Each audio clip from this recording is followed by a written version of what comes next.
Hello and welcome to this edition of Riseley Reviews. My name is Lorne Riseley and I'm going to be reporting in for...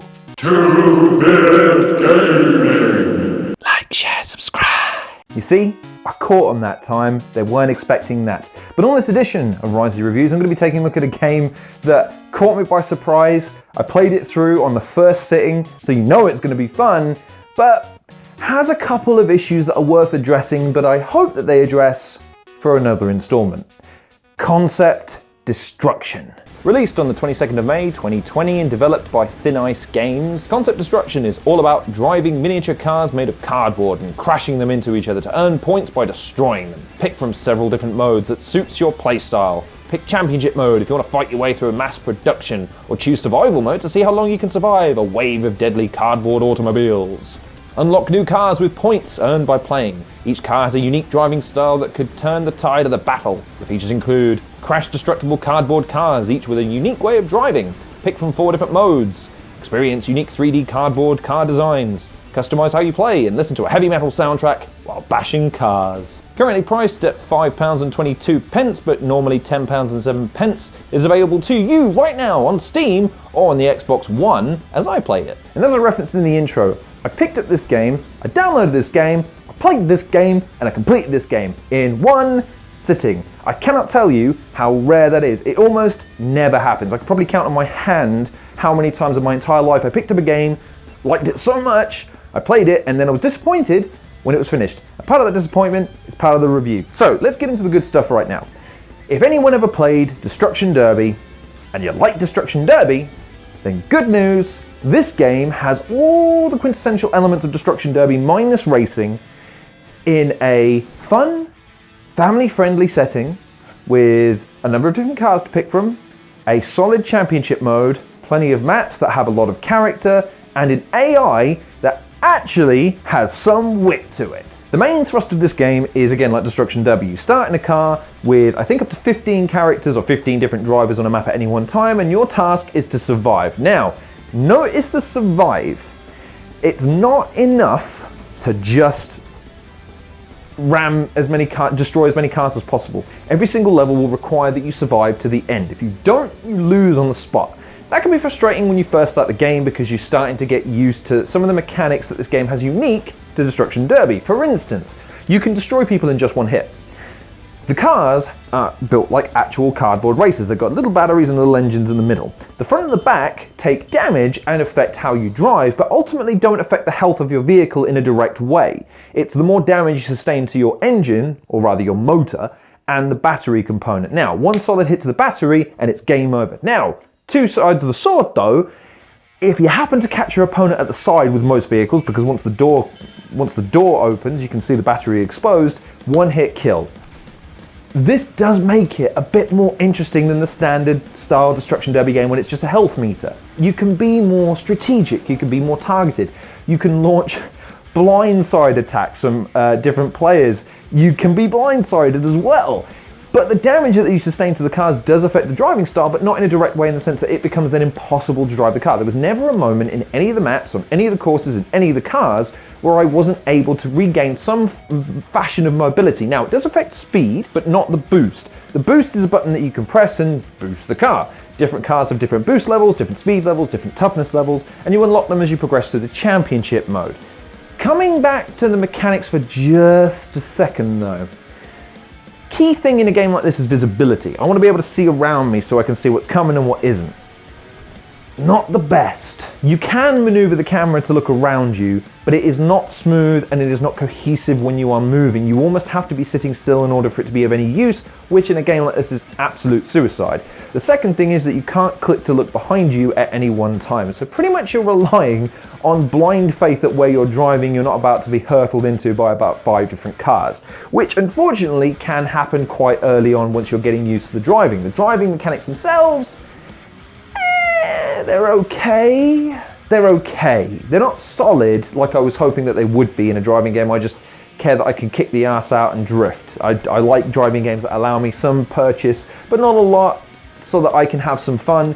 This game, not so much. It's more direct, and it's a bit, if I'm going to be critical, it has too much oversteer, sorry, there's too much understeer for it to be 100% fun to drive on its own. Now, you could argue that that emphasis is because you want to make sure that it doesn't oversteer too much when you're aiming.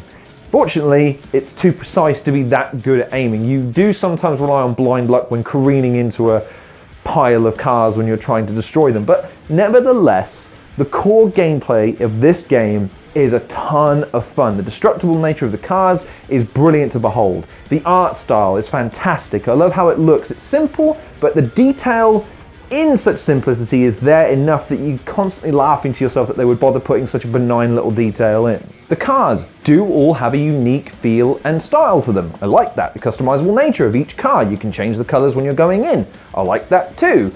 I also like the fact that you've got the single mode and the tutorial mode. I love the fact that the maps are so wide and different, and I love how they have different natures. Some of them are just arenas where you're driving around and there's no escape. Others, there are ramps where you can get to the outside and get a bit of brevity from the situation. However, another thing I really like about this game is the fact that it does punish people that like to run and hide. There's a meter that you can adjust in the menu to tell people how long you've got before you have to go and hit somebody else or you're disqualified from the race. I like that. I also like the fact that there's a no contact rule whereby if you don't make any contact with someone over a certain time, it starts to warn you. Like that too. However, there's no online multiplayer. This game is dying for online multiplayer for one reason and one reason only, is that the championship mode, and coming back to what I said in the beginning of the review, which is when I sat down and played it all, the championship mode is too short. It's too short. The repetition in the game comes from playing the championship mode over and over again to improve your score to unlock cars, but what's the point once you've beaten the championship mode? And I believe there's only 8 tracks. Now, I would argue that the easy way to remedy this is just have 2 races, 3 races, 3 races as 3 different championship stages, if you will. Change the color scheme, change the difficulty of the AI on each championship mode, and add a different reward in as you go. Then suddenly you've got more of a reason to be repetitive.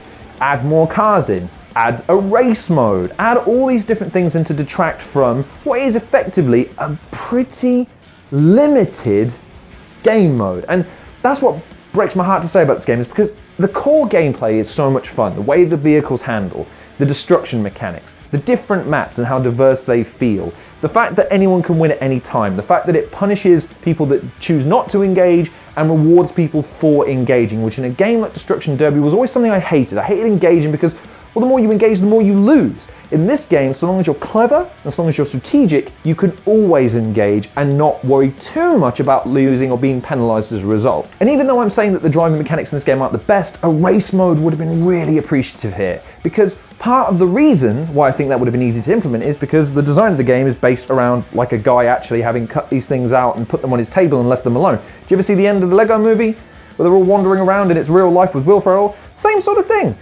Just have the guys make a track. It doesn't have to be big or elaborate, just literally trace around the table and race around it, and have the fun of being able to ram people off the table.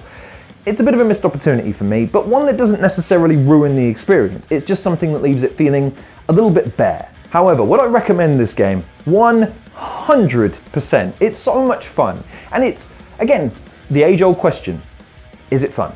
Yeah, this game's a ton of fun. It harkens back to the old school Destruction Derby, but without ripping it off completely, adding a few new elements, changing the dynamic of the gameplay to make it more incumbent upon you to be aggressive, but conservative in moments, and you have yourself a great game that I'd love to see more content for. I'd love to see more modes added in. I'd like to see an online mode. I never say that about games. I'd like to see an online mode. And for the price point, £10 might seem like a lot. I mean, it's on sale right now, but £10 might seem like a lot. But the quality of this game is undoubtable. There's no glitches that I could see. There's no bugs that I could see that ruin the game. There's enough content to keep you busy for maybe 3 to 4 hours if you're not very good like me, but a more skillful player could probably knock this out in 2 hours. But the replay value is there to get the cars if you really are desperate to get the high-end cars that range from the 6,000, 8,000 and 10,000 point range. I only managed about 5,800, 9,000 points over the course of the campaign mode. But at the same time, it's a ton of fun. It's a racing game, and I love playing racing games that catch me out. But Let me know what you think in the comment section below. If you've played this game, what did you think? How does it compare to the original Destruction Derby, and how does it compare to other racing games? I'd be interested to hear what people think, and if there's been any other rip-offs that I'm not aware of more recently. But in the meantime, thank you very much for watching this edition of Riseley Reviews with me, your host, Lorne Riseley, on 2 Big Gaming. It's nice to be back for a second week concussively. I might make a habit out of this, you never know that. In the meantime, though, please go out and check out some of the other content creators in the channel. They're producing content pretty much every day at this point, and also go check us out over at 2biggaming.com. Follow us on Twitter. Take care of yourselves, and I'll see you next week. Concept Destruction. Go buy it. It's good.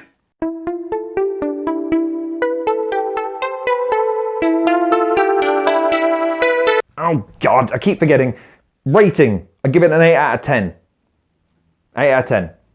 Okay, bye.